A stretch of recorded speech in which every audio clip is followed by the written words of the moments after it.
यह वीडियो जो वार्षिक परीक्षा होने वाली है उसकी दृष्टि से बहुत इम्पोर्टेंट है कक्षा 7 के लिए। इस प्रकार के सवाल आपको पेपर में देखने के लिए मिलेंगे। अगर आप इन प्रश्नों की अच्छी तैयारी कर लेते हैं तो पेपर को हल करने में ज़्यादा सुविधा मिलेगी। जैसे मैं कुछ क्वेश्चंस लेता हूँ, गुणा करने के तरीके, हमारे जो बीजगणितीय व्यंजक हैं उनकी गुणा कैसे की जाती है, उन पर फॉर्मूले पर आधारित, और फिर आगे कुछ करेंगे। जैसे बहुत सिंपल सवाल हैं। हमारे पहला सवाल मैं लेता हूँ इसमें 4x की पावर 2 इंटू 3x की पावर 5, इसकी गुणा करनी है। बहुत ही सिंपल है, जो हमारी संख्या है इनकी गुणा कर दीजिए, 12 आ जाएगा। और x गुणा में जो x की घातें हैं वो आपस में जुड़ जाती हैं, x की घात 2 प्लस 5 हो जाएगा, इसका मतलब 12 x की घात 7 हो जाएगा। यही हमारा आंसर हो जाएगा। इस प्रकार के सवालों को हम करने का तरीका यही रहेगा। और देखिए इस प्रकार के सवाल क्या होंगे, हम ले सकते हैं कि 3y की घात 2 गुणा 5y की घात 3 गुणा y, ये आ गया। तो इसमें क्या करेंगे, 3 की और 5 की गुणा कर देंगे। यहाँ पे तो संख्या कुछ है नहीं, जब संख्या नहीं है तो 1 मानते हैं, तो 3 पंजे 15, y की घात जितनी भी हैं जुड़ जाएंगी। यहाँ पर जब कोई घात नहीं होती तो 1 माना जाता है, तो 2 प्लस 3 प्लस 1, इसका मतलब y 15, y की घात 3 और 2 5 और 1 6, यही आंसर हो जाएगा हमारा। और कुछ भी संख्या इस तरीके की होंगी जब समान हमारा आधार जो होगा उसकी घातें जुड़ जाती हैं, घातें जुड़ जाएंगी और संख्याओं के आपस में गुणा कर देते हैं। ये बात ध्यान रखने की है। और गुणा कैसे करी जाती है, देखिए थर्ड क्वेश्चन और थोड़ा अलग टाइप का लेते हैं। x की घात 2 माइनस XY प्लस y की घात 2 में x प्लस वाई से गुणा करनी है। गुणा करने का तरीका क्या है, पहले इसको रख देते हैं x की घात 2 minus XY plus Y square. इसमें गुणा किससे करनी है हमें, x प्लस वाई से। x प्लस वाई को नीचे लिख लेंगे। अब इसमें गुणा इधर से करना शुरू करते हैं। x की गुणा इसमें करेंगे तो x की घात 3 हो जाएगा, इसकी गुणा इसमें करेंगे तो माइनस x की घात 1 है, x की घात 1 है, x की घात 2 हो जाएगा और y ऐसे ही आ जाएगा, प्लस यहाँ पर x है ही नहीं तो x y की घात 2 आ जाएगा। अब y की गुणा करेंगे, y x की घात 2, तो y x की घात 2 हमारा ये है, इसके नीचे लिख देंगे। और y की गुणा इसमें करेंगे तो y की घात जुड़ जाएंगी, माइनस का आएगा x y की घात 2 आ जाएगा, और y की इसमें करेंगे तो प्लस y की घात 3 आ जाएगा। दोनों को जोड़ देंगे, x की घात 3 हो जाता है, ये दोनों एक जैसे प्लस माइनस में कट जाएंगे, ये दोनों एक जैसे प्लस माइनस में कट जाएंगे, प्लस का बचेगा हमारा y की घात 3, यही इसका आंसर हो जाएगा। तो इस प्रकार के सवाल आपको पेपर में देखने के लिए मिल सकते हैं। और देखें कि जैसे हमें कुछ भी संख्या दे सकता है, हमें तो सपोज करो दे दिया x a की घात 2 plus 2ab plus A B लिख दीजिए, बी ए प्लस बी की घात 2 में गुणा करें a माइनस बी से, तब भी ऐसे ही करेंगे। a की घात 2 प्लस ए बी भी लिख सकते हैं, प्लस बी की घात 2 और a माइनस बी की गुणा करेंगे, इसकी गुणा इसमें करेंगे a की घात 3 हो जाएगा, इसकी गुणा इसमें करेंगे प्लस a स्क्वायर b हो जाएगा, इसकी गुणा इसमें करेंगे तो प्लस b की घात 3 हो जाएगा, a b की घात 2 हो जाएगा। अब b की गुणा करेंगे तो यहाँ जाएगा b a की घात 2 प्लस a b की घात 2, माइनस का आएगा चूँकि यहाँ माइनस है, माइनस प्लस माइनस हो जाएगा और माइनस b की घात 3 हो जाएगा। गुणा करेंगे, जोड़ेंगे ना, ये दोनों कट जाएंगे हमारे, चूँकि यहाँ पर हमारा माइनस का आएगा, ये दोनों कट जाएंगे, a की घात 3 प्लस b की घात 3 आएगा। इस प्रकार के सवाल आपको पेपर में देखने के लिए मिल सकते हैं। और देखें, और हमसे पूछ सकता है कि x प्लस 3 की घात 2 का विस्तार कीजिए, विस्तार करना है। तो विस्तार करने के लिए हमारा फॉर्मूला होता है a प्लस बी की घात 2 का a की घात 2 प्लस 2ab प्लस b की घात 2, यानी कि यहाँ पर a के स्थान पर क्या है x और b के स्थान पर 3, इसमें रख दें। तो x की घात 2 प्लस 2 गुणा x इंटू 3 प्लस 3 की घात 2, सरल करेंगे, x की घात 2 3 दूनी 6 हो जाएगा, 6x हो जाएगा प्लस 3 तिया 9 आ जाएगा, यही हमारा आंसर हो जाएगा। इसी क्रम में हम और पूछ सकता है कुछ भी, कि सपोज करो कि हमें दे दिया x माइनस 4 की घात 2, ये दे सकता है। तब क्या करेंगे, इसे हमारा एक फॉर्मूला होता है a माइनस बी की घात 2 का, ये होता है a की घात 2 माइनस 2ab प्लस बी की घात 2। इसमें रख देंगे ए बराबर तो हमारा x हो जाएगा और b बराबर हो जाएगा -4। इसमें रख देंगे तो क्या आएगा, या 4 आ जाएगा खाली, चूँकि तब यहाँ पे माइनस है, माइनस से कंपेयर करेंगे तो प्लस का 4 आएगा। इसमें रखेंगे तो क्या आएगा, x की घात 2 -2 गुणा ए एक्स गुणा 4 प्लस 4 की घात 2, x की घात 2 -8x प्लस 16। ये हमारा आंसर हो जाएगा। इस प्रकार के सवाल आपको पेपर में देखने के लिए मिल सकते हैं। कुछ और सवाल लेते हैं विस्तार से अलग। विस्तार से अलग वाले सवालों में क्या करना है, फॉर्मूलों पर आधारित सवाल है।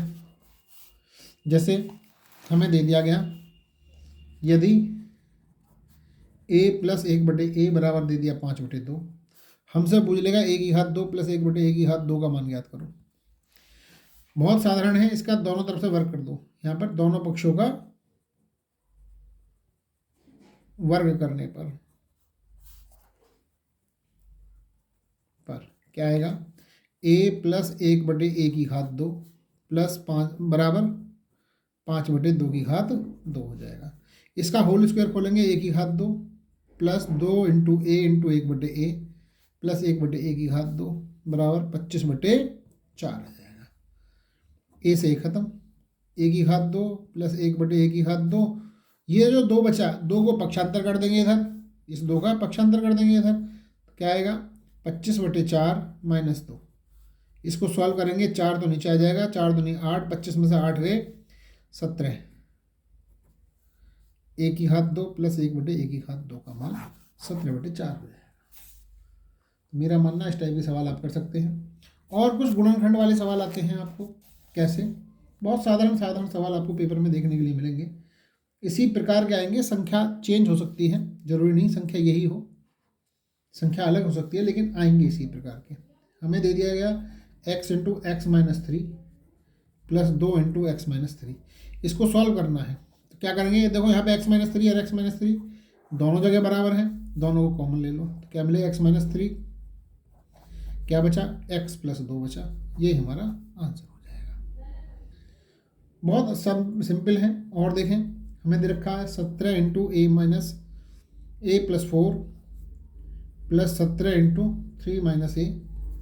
इसमें क्या करेंगे, ये भी सवाल दूसरा है, नेक्स्ट है कि 17 कॉमन ले लेंगे, यहाँ पर 4 है, a plus 4 plus 4 minus a आ जाएगा, a से a खत्म, 4 4 8, 17 गुणा 8 आ जाएगा, 17 8 136 आंसर। इस प्रकार से हम सवालों को कर सकते हैं। और गुणनखंड वाले सवाल भी हम जो इस पर आधारित होंगे, सीधे सीधे फॉर्मूले पूछ सकता है हमसे, या हमारे रेखीय समीकरण वाले सवाल पूछ सकता है। सवाल सीधे सीधे पूछ लेता, जैसे हमें दे दिया 5x प्लस 3 बराबर 9, x का मान पूछ सकता है। यहाँ पर 6 दे दिया, या हमारे को 4 दे दिया और ये पूछ लिया, तो 5x इक्वल टू पक्षांतर करने पर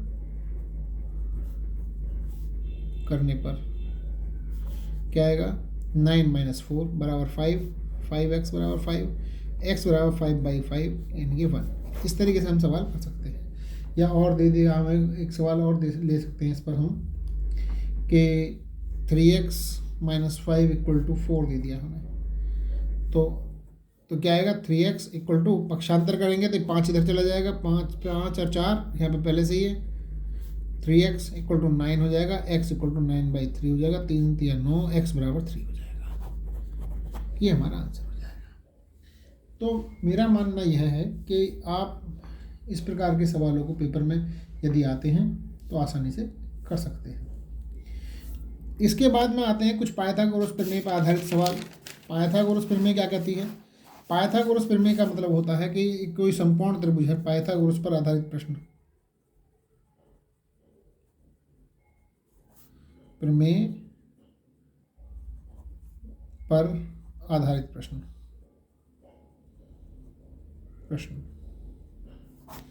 समकोण त्रिभुज दिया हुआ है ABC, ये कोण थीटा है, इसके सामने की भुजा लंब कहलाती है, ये आधार हो जाती है, ये कर्ण हो जाता है। तो पाइथागोरस प्रमेय कहती है कि आधार की घात 2 प्लस लंब की घात 2 बराबर कर्ण की घात 2। ये एक फॉर्मूले की तरह काम करेगा। इस पर ये आपको पूछ सकता है सवाल कि जैसे मान लिया हमें एक सवाल में दे दिया कि आधार दे दिया 6, लंब दे दिया 8, तो हमें कर्ण पूछ सकता है। तो क्या करेंगे, मैं फिर कह रहा हूँ संख्या चेंज हो सकती हैं, जरूरी नहीं संख्या यही हो। ये 8 दे दिया, ये कर्ण हमें बूझा है, तो क्या करेंगे, फॉर्मूला ये वाला फॉर्मूला लगा देंगे। आधार की जगह 6 रख देंगे, 6 की घात 2 प्लस इसकी जगह 8 रख देंगे, 8 की घात 2 बराबर कर्ण की घात 2। यानी ये कर्ण की घात 2 किसके बराबर आ जाएगा, 36 और 64, 36 प्लस 64 100 कर्ण की घात 2, या कर्ण बराबर √100 बराबर 10 इकाई। सेंटीमीटर में दे रखा था, सेंटीमीटर आ जाएगा, ये सेंटीमीटर दिया हुआ है, सेंटीमीटर दिया। इस प्रकार के सवाल हमारे को पाइथागोरस प्रमेय के हमें करने के लिए मिल सकते हैं। इसके बाद कुछ और बातें मैं आपको बताना चाहूँगा। एक आता है समांतर चतुर्भुज। चतुर्भुज क्या होता है, पहले तो बात ये आती है चतुर्भुज क्या होता है। चतुर्भुज कहते हैं हम एक ऐसी बंद आकृति जो 4 भुजाओं से घिरी हो।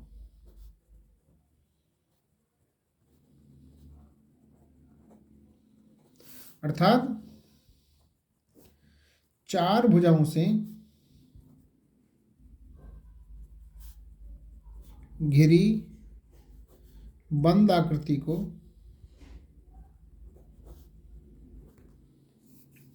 चतुर्भुज कहते हैं।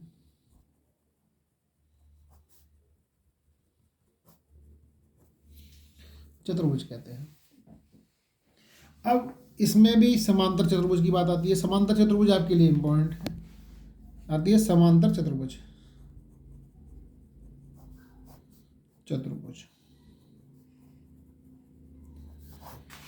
ऐसा चतुर्भुज जिसकी सम्मुख भुजाएं परस्पर समांतर हों, समांतर चतुर्भुज कहलाता है।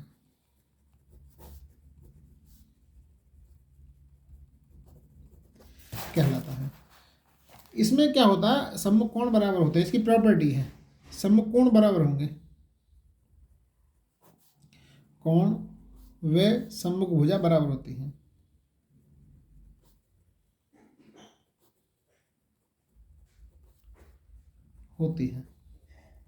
ठीक है। अब इस पर आधारित सवाल कैसे बनते हैं। ये कह रहा है एक समांतर चतुर्भुज है, उसकी एक कोण दे दिया 60 डिग्री। अब देखो ये समांतर चतुर्भुज बन गया हमारा ABCD। प्रश्न क्या है, समांतर चतुर्भुज। ये समांतर चतुर्भुज का चिन्ह है, ये समांतर का ये चतुर्भुज। एक कोण दे दिया 60 डिग्री, अन्य कोण ज्ञात करने हैं।